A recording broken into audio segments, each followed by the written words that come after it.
asalaamaaleykum Moutalla seen mbokk Babacar Gueye moom mooy dellu si waat di fas yéene continuer ak yéen si les assises nationales de la décentralisation. Vidéo bi passé on avait campé le cadre institutionnel, donc bii dañu bëgg vraiment ñëw si diagnostic bu assise bi desoon. Alors comme ce sont les acteurs de la décentralisation yi pour daje woon, donc le diagnostic quand même était approfondi. Ñu njëkk a wax moom mooy ce qu'ils ont constaté, c'est le découpage qui s'est traduit par l'existence de collectivités locales, en son temps on disait collectivités locales, hétérogènes et inégales en population et en puissance, et peu adaptées aux exigences du développement économique. Elles sont le plus souvent confrontées à des difficultés quand même d'ordre financier. Vraiment, en son temps, on disait que, et même actuellement, que ces collectivités ne sont pas viables. Si nous prenons par exemple les régions en son temps, partagent leur territoire avec les communes et les communautés rurales. De ce fait, elles n'ont aucune maîtrise de ce territoire et ne parviennent pas, à raison de la faiblesse de leurs moyens, assurer la coordination des actions de développement de l'État et des collectivités de base. Parce que dans leur mission principale, c'est de coordonner au niveau de la région les actions de développement économique social, comme dit dans le code de 96. Les communes qui sont confinées dans des limites territoriales exiguës entrent en conflit direct avec les communautés rurales limitrophes dès qu'elles émettent le besoin d'étendre leur ressort territorial. Je crois que cette faiblesse existe toujours, hein. Même avec l'acte 3 de la décentralisation, vous avez des communes, surtout chefs-lieux de région, qui sont ceinturées par des collectivités, d'autres collectivités territoriales, donc dites rurales, et ces communes ne peuvent pas vraiment étendre leurs limites territoriales pour des besoins propres. Les communes d'arrondissement, comme on disait autant, à la recherche effrénée de ressources financières, procèdent. Le mot qu'on utilisait, c'est la cantonisation de leur territoire et entretiennent des conflits larvés avec leur population. Donc, quand vous regardez, par exemple, les communes d'arrondissement de Dakar ou bien d'autres villes, ce que l'on constate, c'est que, bon, il y a une cantonisation. Je ne veux pas faire de stigmatisation, mais il y a des quartiers au Sénégal ou des marchés où vraiment les cantines sont à la proximité même des portes des habitations. Et ça amène beaucoup de désagréments au niveau de la population. Ça se dû au fait que vraiment ces communes n'ont pas d'autres alternatives pour rechercher leurs ressources financières. Alors, les communautés rurales, confinées dans un statut désuet, ne parviennent pas à prendre en charge la gestion de leur terroir, composé de plusieurs centaines de villages. Donc, vous voyez, les communautés rurales n'ayant pas de ressources financières quand même appréciables, ont d'énormes problèmes pour maîtriser leur territoire et essayer quand même d'apporter des actions de développement. Par ailleurs, et ce qui est plus important, le principe de compensation financière des collectivités transférées n'est pas respecté puisque seuls 5 sur les 9 domaines transférés font l'objet d'une compensation partielle. Vous savez que au niveau du code, il y a 9 domaines de compétences qui sont transférés.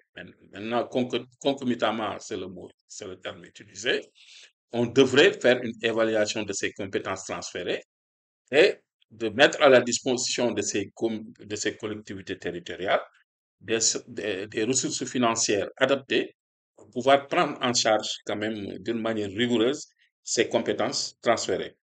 Donc, ce qui fait que la faiblesse de ces ressources et surtout la centralisation à outrance dans la répartition et l'intervention permanente des services déconcentrés de l'État font que vraiment les collectivités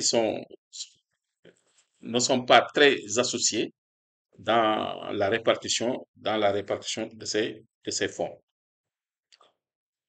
Et ces communes et ces collectivités ne sont pas mises dans les conditions pour prendre en charge ces compétences transférées. Alors, cela est dû vraiment par des prises de décision au niveau central qui ne cadrent pas vraiment avec les réalités du terrain des collectivités territoriales. Alors, ce qui fait que dans cette situation, euh, des compétences transférées, par exemple, on a trouvé que les collectivités territoriales ont les mêmes domaines de compétences transférées, ce qui fait que d'une collectivité à une autre, même si les configurations ne sont pas même les mêmes, les réalités ne sont pas les mêmes. Donc, elles ont les mêmes domaines de compétences transférées.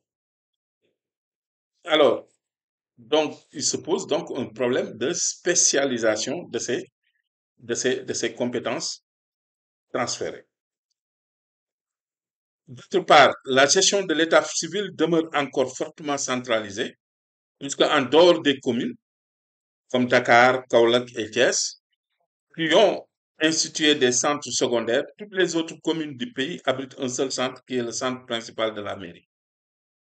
Et de même, il n'existe pas de centre euh, principal de l'état civil au niveau des communautés rurales. Ça, c'est une faiblesse majeure, qui pourtant sont des collectivités territoriales, au même titre que les autres communes.